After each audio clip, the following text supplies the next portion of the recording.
The sun was slowly going down, casting long, soft shadows over a small town far from the city. The sky turned warm shades of orange and pink, making the quiet houses glow for a moment. For days, messages had been coming in about strange things happening here. Reports from worried people painted a picture of something truly out of place, something scary.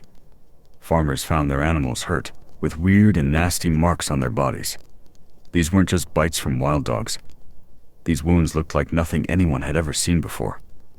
And at night, people whispered about strange, unsettling sounds coming from the dark sky. They sounded like giant wings, or a high-pitched cry that made your skin crawl. Dean drove his car slowly into the quiet town. The engine purred softly, a lone sound in the sleepy evening as he watched the houses pass by. Small swirls of dust, like tiny tornadoes, danced lazily on the dirt roads. They rose and fell with the gentle wind, showing how dry and old the path was. Old wooden houses with rusty metal roofs stood close together along the narrow streets. They looked tired, as if they had stood there for a very long time. A few children were still playing outside, chasing each other in the last light. But their laughter sounded quiet, almost hushed, as if they too felt the strange quietness of the town. Dean pulled his car to a stop, near the town's small, simple plaza. The town square was empty, with just a few old benches and a drying fountain. He opened the glove box in his car and reached inside. From a stack of papers, he carefully pulled out a map, folded many times over. The map was old, with faded lines and handwritten notes. It clearly showed the different parts of the town where the strange attacks had happened. Most of the marks on the map were on the edges of the town, in places close to the open fields. This told Dean that the creature liked to hunt away from busy areas. Dean got out of the car, stretching his legs. The air was warm and wet, sticking to his skin. It was the kind of humid air that makes you feel like you were in a sauna. He breathed in deeply. The smells of damp earth and smoke from cooking fires filled his nose. It was the smell of a rural village, simple and real. An old woman was sweeping the porch of her house nearby. She paused her sweeping and watched Dean with her eyes full of quiet curiosity as he looked around. Dean gave her a small nod, a quick greeting, but she quickly turned her face away, as if she didn't want to be caught staring at the stranger. He started walking towards a small, simple wooden hut. A faded sign on its door told him it was the local official's office, probably where he could get more information. Inside the hut, a man with tired eyes looked up from his desk. He greeted Dean with a weary sigh, as if he had seen too many problems already. This man was the barangay captain, the most important leader in this small town. It was his job to help his people and deal with all their troubles.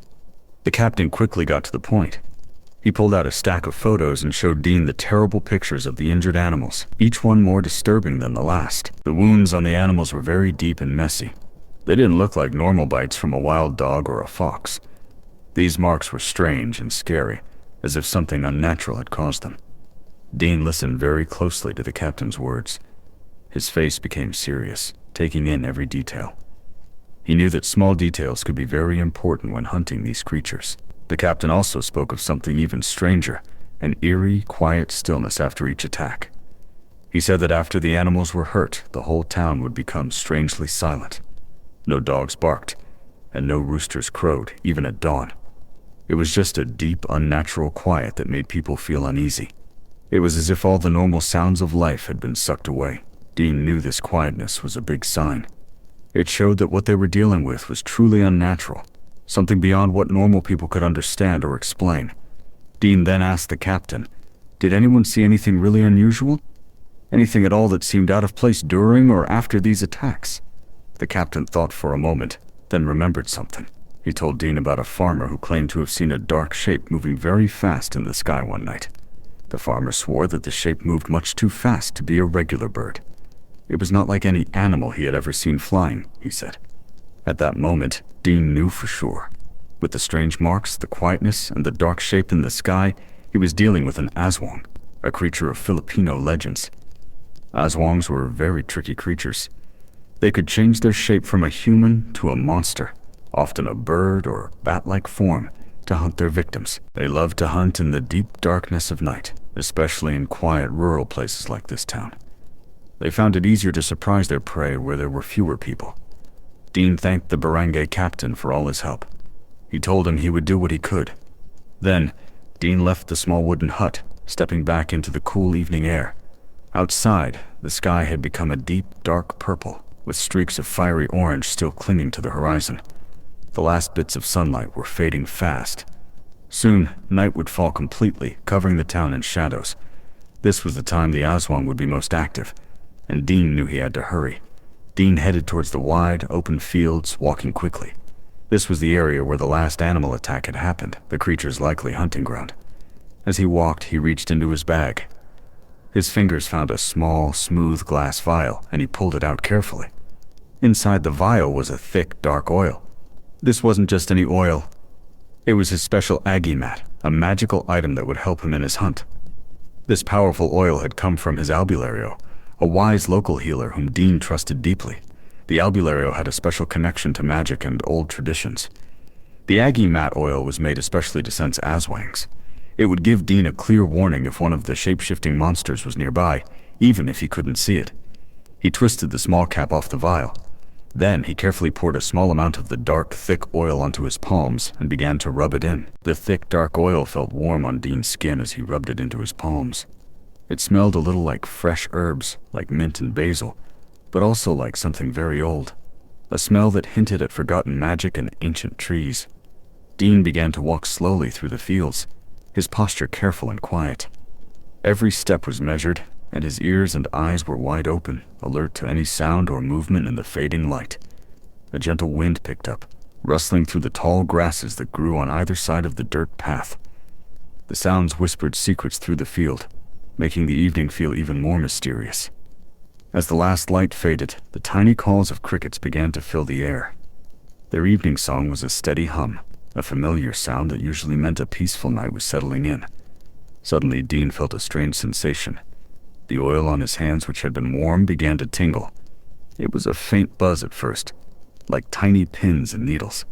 Then the tingling grew stronger, and the oil warmed up more.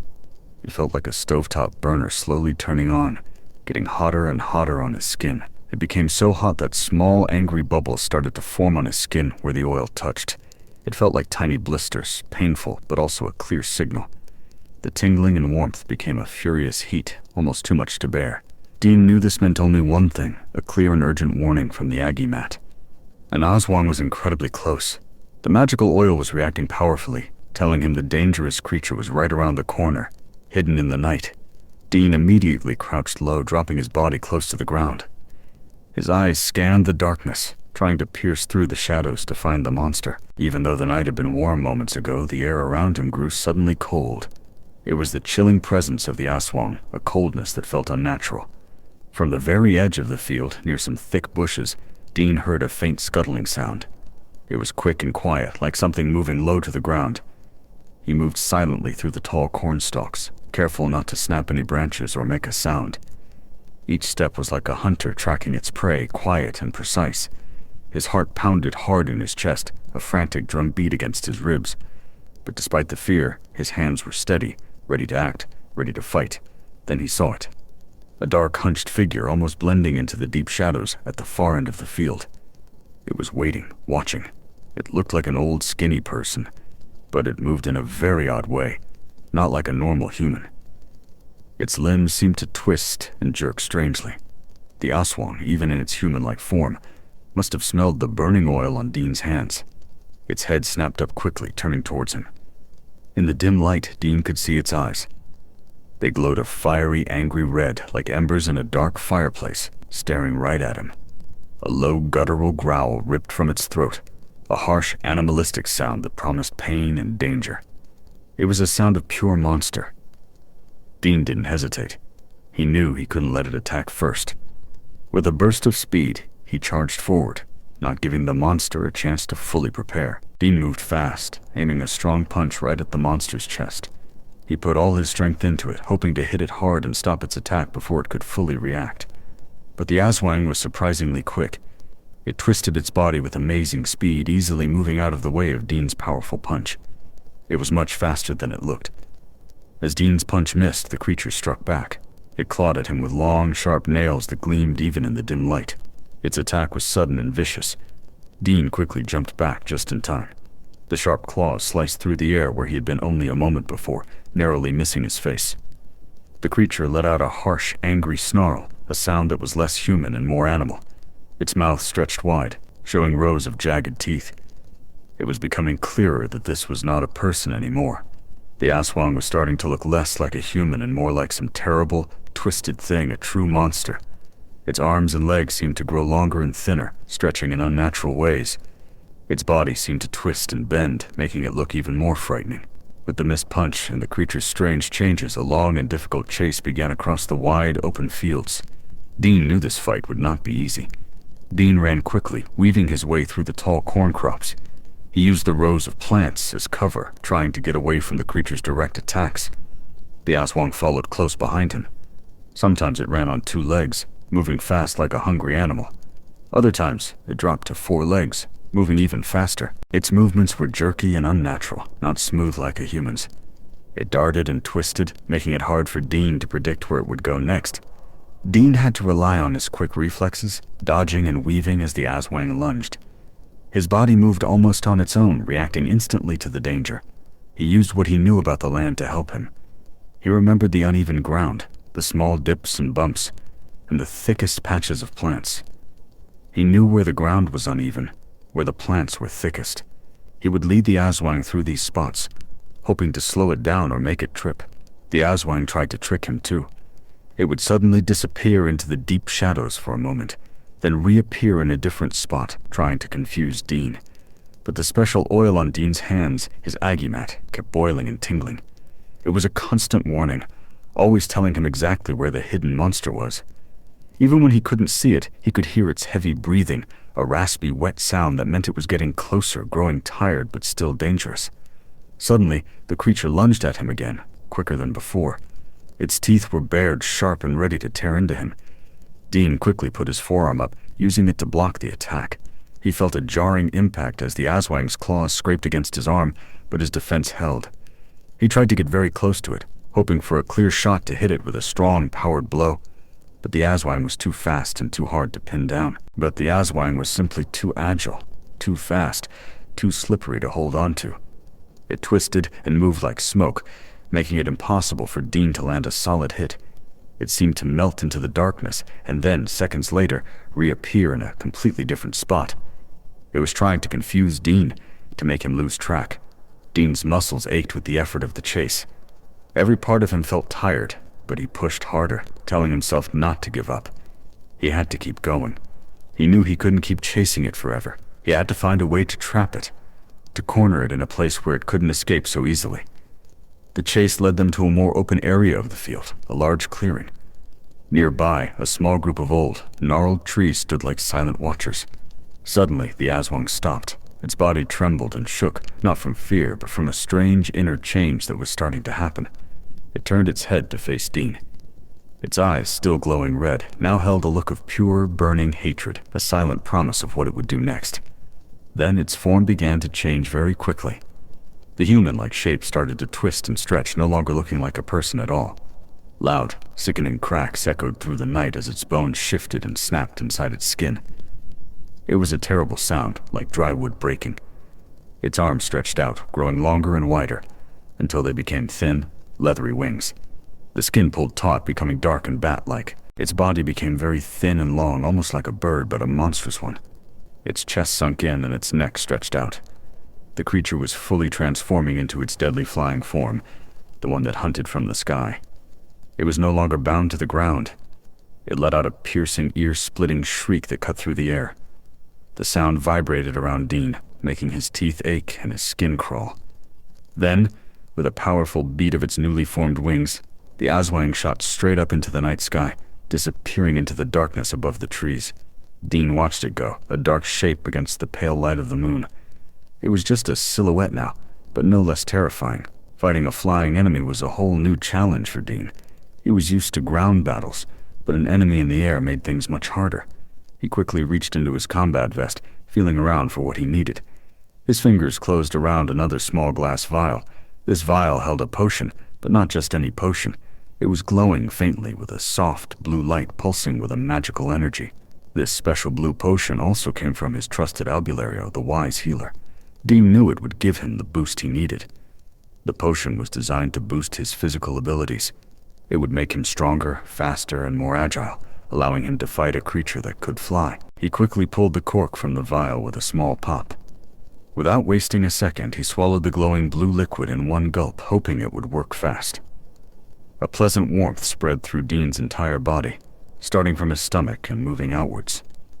His muscles suddenly felt lighter, as if a heavy weight had been lifted from them. His vision became sharper, and he could see tiny details even in the dim night. All his senses, his hearing, and even his smell became much more powerful and keen. With his new, sharper senses, he could almost follow the Aswang's very fast movements in the dark sky. It was a blur, but now he could track its path. Now, with his body boosted by the potion, Dean knew exactly what his next move had to be. He had a plan to fight back against the flying monster. Dean looked down at his left arm. On it was a special tattoo, one of his own making, glowing faintly under his skin. The tattoo was of a fiery bird, a Minukawa-like familiar, a powerful spirit creature. It pulsed with a soft, orange light, waiting for his command. This was no ordinary Aggie mat. It was a powerful design that Dean had created himself, using his own unique magic and blood, making it very personal to him. He focused all his energy, all his power into the tattoo. He poured his will and his magic directly into the ink, making it come alive. The tattoo began to shimmer brightly, pulsing with light. Then, slowly, it started to lift, peeling away from his skin as if it were a separate being. It floated up into the air, growing larger and larger. The small tattoo was becoming a full-sized creature, ready for battle. Small flames flickered around its edges, dancing like tiny orange and red lights. But strangely, it gave off no heat, only light. The Minukawa-like familiar fully formed, a magnificent bird made of pure fire. It looked like a phoenix, burning bright against the dark night. Its eyes, made of pure light, burned with a fierce, intelligent glow. They seemed to look at Dean, understanding what he needed. The fiery bird let out a silent, powerful call, a silent challenge that only Dean could feel in his mind. It was ready to fight. Dean raised his arm and pointed to the Aswang, which was still circling high above in the sky, unaware of its new enemy. He gave a single, firm command. Go. The fiery bird shot into the sky like a blazing arrow of light. It streaked upwards, a brilliant streak against the dark canvas of the night. It moved with incredible speed, easily catching up to the Aswang. The familiar was just as fast, maybe even faster, than the flying monster. The Aswang finally saw the blazing light coming for it. It shrieked in surprise and tried to dive away, hoping to escape the fiery new threat. But the fiery bird familiar was simply too fast, a blur of light and energy. It was also too determined, chasing the Aswang with unwavering purpose, not letting it get away. High above the fields, a blazing mid-air fight began. The fiery bird and the monster Aswang clashed in the dark sky, a silent, powerful battle for survival. The fiery bird familiar moved with amazing grace. It swooped down quickly, then shot back up, diving and turning in the air like a skilled dancer. Its wings beat with silent power, pushing it through the air without a sound. It was like magic, quiet but incredibly strong, helping it move faster than anything else. The Aswang screeched in anger and fear, trying to use its long, sharp claws to hit the familiar.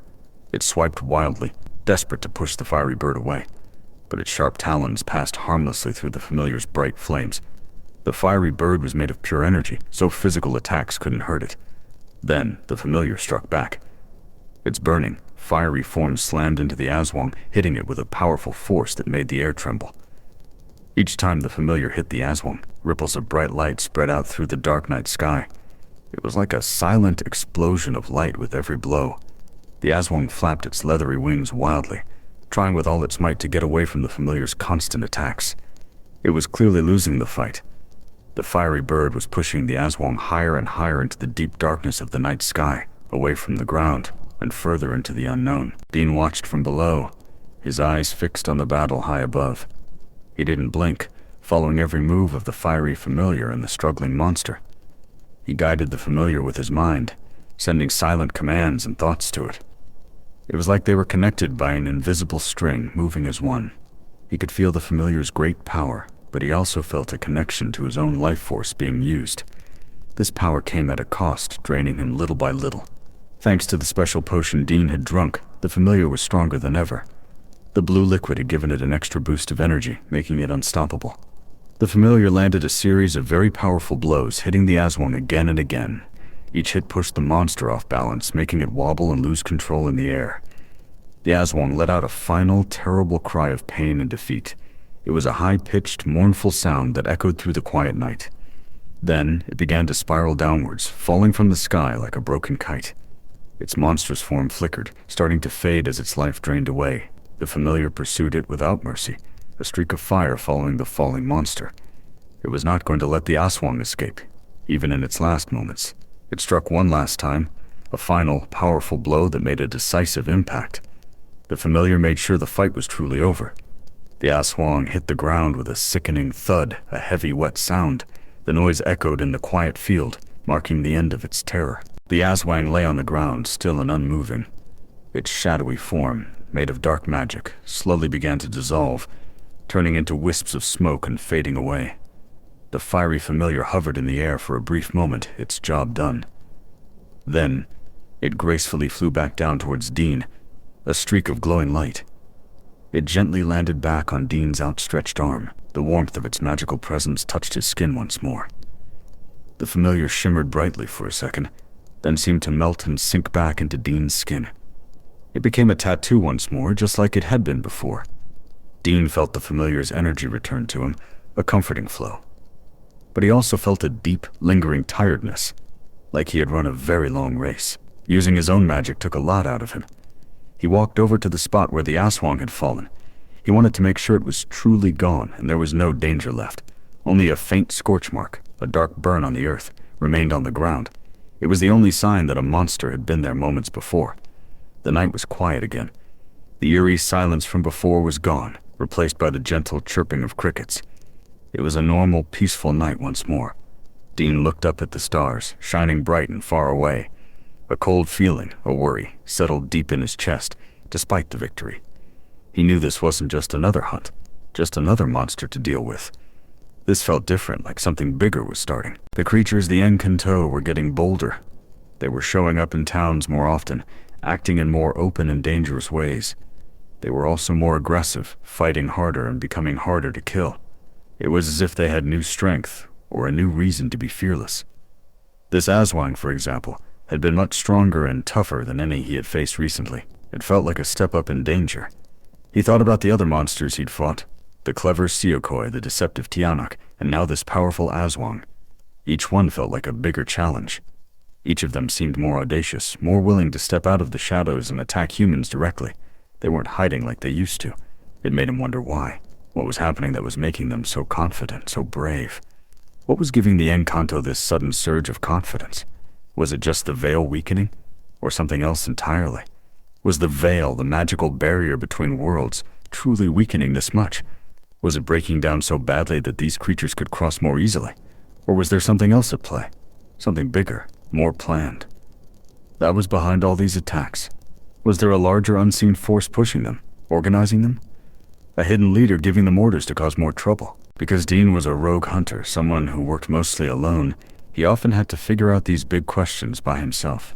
He couldn't just ask his bosses for help or advice. He knew his younger brother Don would have many good ideas and know a lot about these things. But their relationship was difficult, full of unspoken arguments, so talking was hard. Maya, with her special tarot cards, might have seen something in her visions. Her strange pictures could sometimes show hidden truths or future dangers. But for now, it was just him. He stood alone in the quiet field, under the vast, dark sky, with only his thoughts and the sounds of the night. He took a small cloth from his pocket and carefully wiped the last bits of the special oil from his hands. The tingly, warm feeling slowly faded away. The night air, once peaceful, now felt heavy and thick. It seemed to carry unspoken threats, a feeling of danger that he couldn't see, but could definitely feel. Dean knew this wasn't the end of the problem. This was just another small fight in a much bigger war that was slowly starting to grow. He turned around and began the long walk back to his car. His body was tired, but his mind was busy, already planning his next steps. The small town slept on, peaceful and unaware. Its people had no idea about the dangerous battle that had just happened so close to their homes. But Dean knew, deep in his heart, that this peace was very fragile. It could break at any moment like thin glass, and then everything would change. The boldness of the Engkanto, the magical creatures, was clearly growing. They were becoming more and more daring, not afraid to show themselves. and he felt it, a cold truth, deep in his bones. The danger was real, and it was getting worse, day by day, monster by monster. He would need to be ready. Ready for whatever strange and terrible things came next, because he knew, for sure, they would come.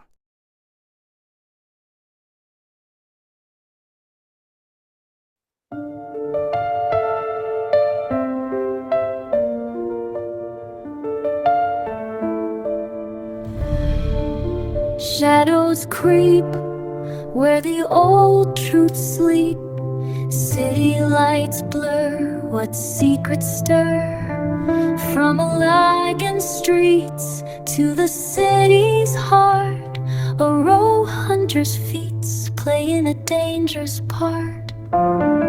15 years since the cleansing scar. Now the veil's thin, not far, not far. Monsters crawl beyond the wall. He's hunting them down, gonna make them fall.